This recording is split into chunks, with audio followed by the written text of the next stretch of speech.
How to make 2x2 picture in Word. Hi everyone, I'm here to assist you today. Without any delay, let's jump right in. Open Word, then click on Insert at the top, and then click on Pictures. After that, select from where you want to insert the picture. After that, simply select the picture and press on Insert.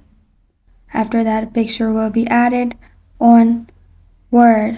Now simply double click on the picture and at the top right you'll find crop. Click on crop and click on aspect ratio. Then choose 1:1.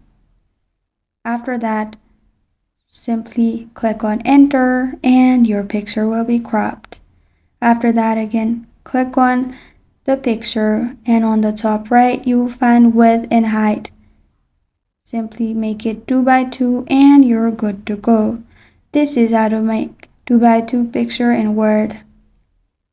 Thank you for joining me today. If this video helps you out, please leave a like and subscribe for more. Got a question or want to suggest a topic? Comment below. Thank you for watching.